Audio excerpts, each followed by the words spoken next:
Why does the universe exist? Why is there a world? Okay, all right. This is a cosmic mystery. Be solemn. Why is there a world? Why are we in it? Why is there something rather than nothing at all? I mean, this is the super ultimate why question. So I'm going to talk about the mystery of existence, the puzzle of existence, where we are now in addressing it, and why you should care. And I hope you do care.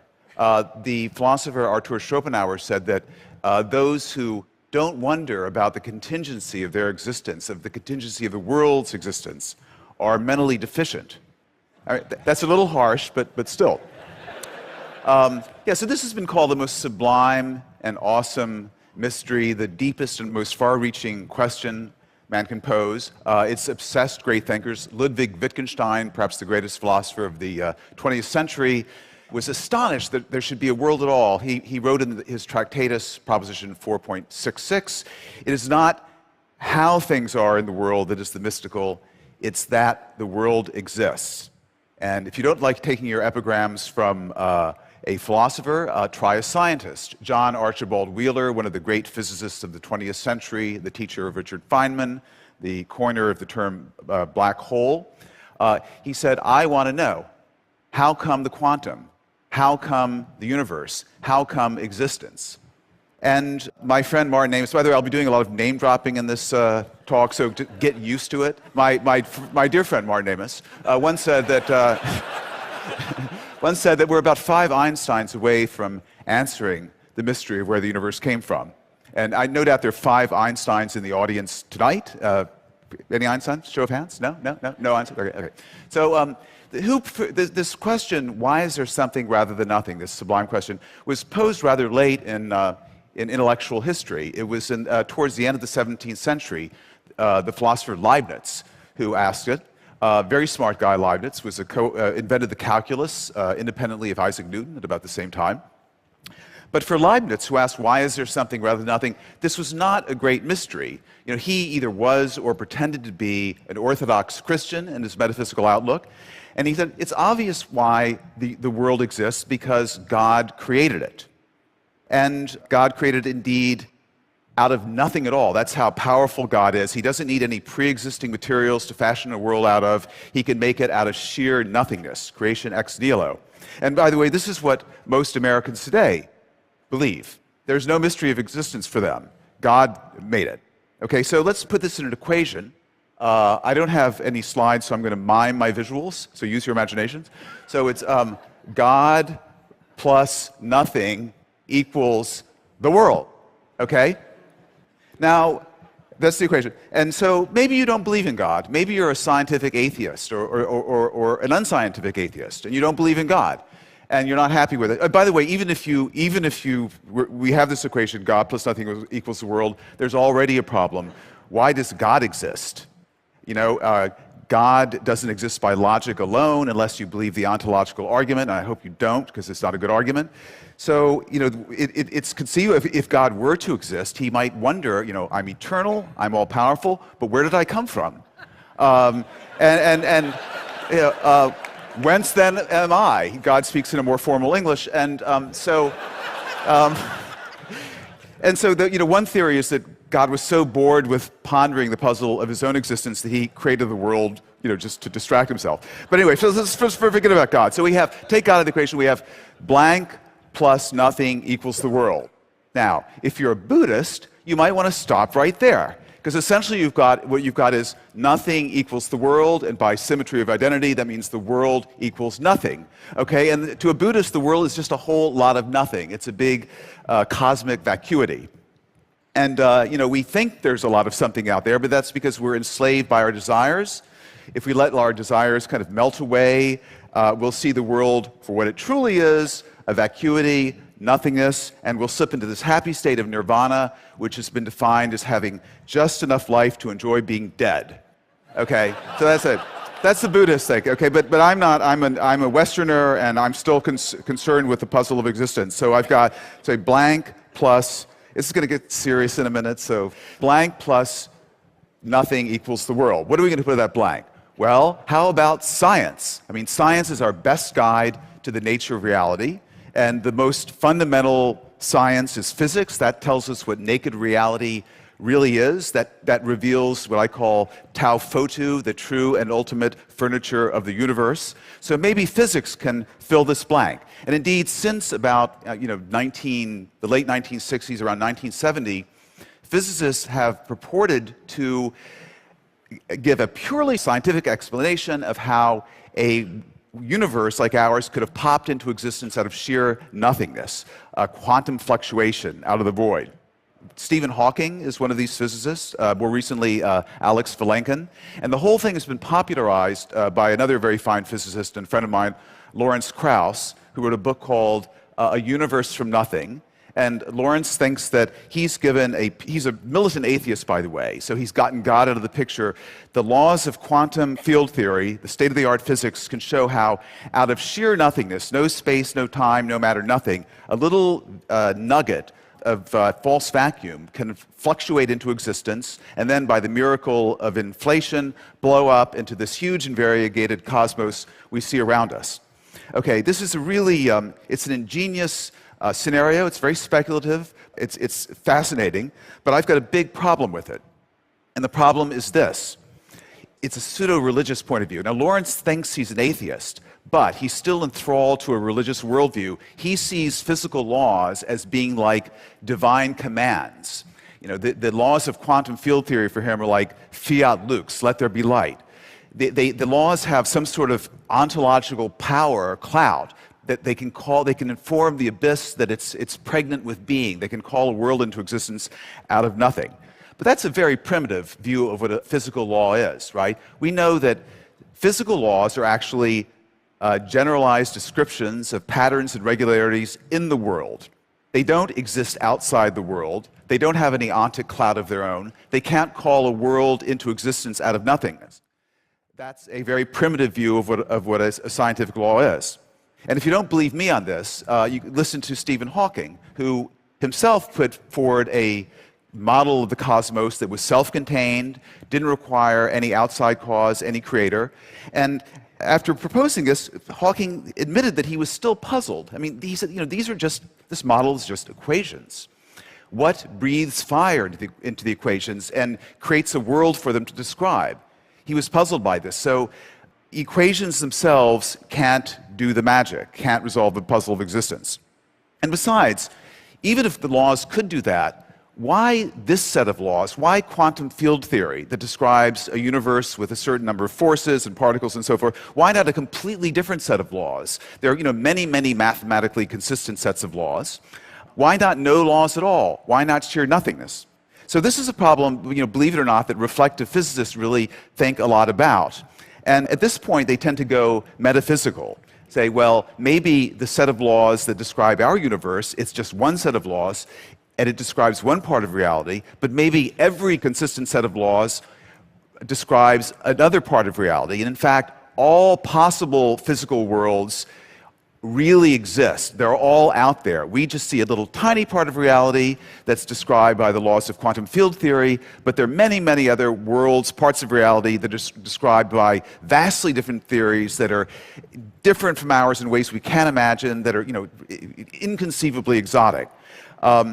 Steven Weinberg, the father of the standard model of particle physics, has actually flirted with this idea himself, that all possible realities actually exist. Also, a younger physicist, Max Tegmark, who believes that all mathematical structures exist, and mathematical existence is the same thing as physical existence, so we have this vastly rich multiverse that encompasses every logical possibility.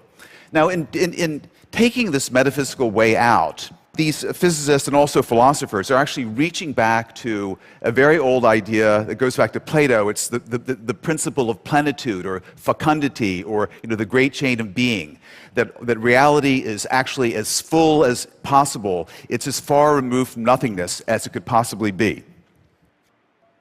So we have these two extremes now. We have sheer nothingness on one side, and we have this vision of a reality that encompasses every conceivable world at the other extreme, the fullest possible reality, nothingness, the simplest possible reality. Now, what's in between these two extremes? there are all kinds of intermediate realities that include some things and leave out others. So one of these intermediate realities is, say, the most elegant, the most mathematically elegant reality that leaves out the inelegant bits, the ugly asymmetries and so forth.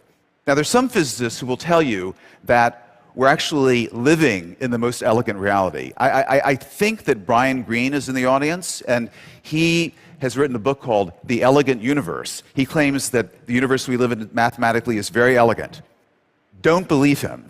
It's an ugly, no, it's a pious hope. I wish it were true, but I think the other day he admitted to me it's really an ugly universe. It's stupidly constructed. It's got way too many arbitrary coupling constants and mass ratios and superfluous families of elementary particles. And what the hell is dark energy? It's a real, it's a stick and bubble gum contraption. It's not an elegant universe. And then there's the best of all possible worlds in an ethical sense. Now, you should get settled now, because a world in which sentient beings don't suffer needlessly, in which there aren't things like childhood cancer or the Holocaust. This is an ethical conception. And anyway, so between nothingness and the fullest possible reality, various special realities. Nothingness is special, it's the simplest. Then there's the most elegant possible reality, that's special. The fullest possible reality, that's special. But what are we leaving out here? There's also just the crummy, generic realities that aren't special in any way, that are sort of random.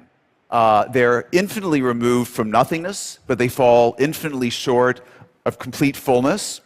They're a mixture of chaos and order, of mathematical elegance and ugliness. So I would describe these realities as an infinite, mediocre, incomplete mess, a generic reality, a kind of cosmic junk shot. And these realities, is there a deity in any of these realities? Maybe, but the deity isn't perfect like the Judeo-Christian deity. The deity isn't all good and all powerful. It might be instead 100% malevolent, but only 80% effective, which would pretty much describes the world we see around us, I think. So I would like to propose that the resolution to the mystery of existence is that the reality we exist in is one of these generic realities. Now, reality has to turn out some way. It can either turn out to be nothing or everything or something in between. So if it has some special feature, like being really elegant or really full or really simple, like nothingness, that would require an explanation. But if it's just one of these random generic realities, there's no further explanation for it. And indeed, I would say that's the reality we live in. That's what science is telling us. That's what, at the beginning of the week, we got the exciting information that the theory of inflation, which predicts a big, infinite, kind of messy, arbitrary, pointless reality. It's like a big, frothing champagne coming out of a bottle endlessly, a vast universe, mostly a wasteland with little pockets of charm and order and peace. This has been confirmed, this inflationary scenario, by the observations made by radio telescopes in Antarctica that looked at the signature of the gravitational waves from just before the Big Bang. I'm sure you all know about this. So anyway, I think there's some evidence that this really is the reality that we're stuck with. Now, why should you care? Well, the question, why does the world exist? That's the cosmic question. It sort of rhymes with a more intimate question. Why do I exist?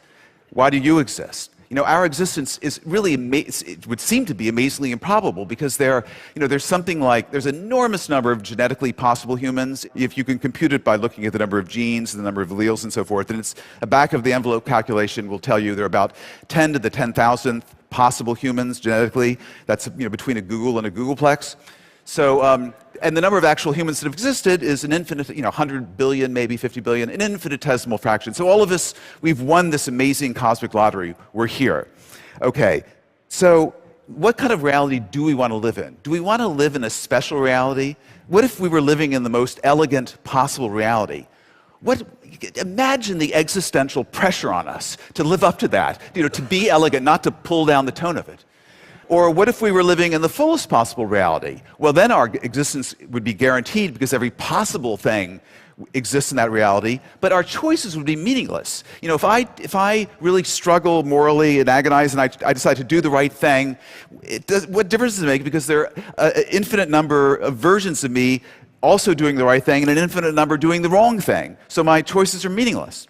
So we don't want to live in that special reality. And as for the special reality of nothingness, I mean, we wouldn't be having this conversation. So I think living in a generic reality that's mediocre, you know, there are nasty bits and nice bits, and we can make the nice bits bigger and the nasty bits smaller, and that gives us a kind of purpose in life. You know, the universe is absurd, but we can still construct a purpose, and that's a pretty good one. And the overall mediocrity of reality kind of resonates nicely with the mediocrity we all feel in the core of our being. And I know you feel it. I mean, I know you're all special, but you're still kind of secretly mediocre, don't you think? So anyway, you may say, you know, this puzzle of mystery of existence, it's just, you know, silly mystery mongering. You're not astonished at the existence of the universe. You're in good company. You know, Bertrand Russell said, you know, I should say the universe is just there, and that's all. You know, it's just a brute fact. And my professor at Columbia, Sidney Morgenbesser, a great philosophical wag, when I said to him, you know, Professor Morgenbesser, why is there something rather than nothing? And he said, oh, even if there was nothing, you still wouldn't be satisfied. So, yeah. So, okay. So you're not astonished. You know, I don't care. But I will tell you, I will tell you something to conclude that I guarantee you will astonish you, because it's astonished all of the brilliant, wonderful people I've met at this TED conference when I've told them.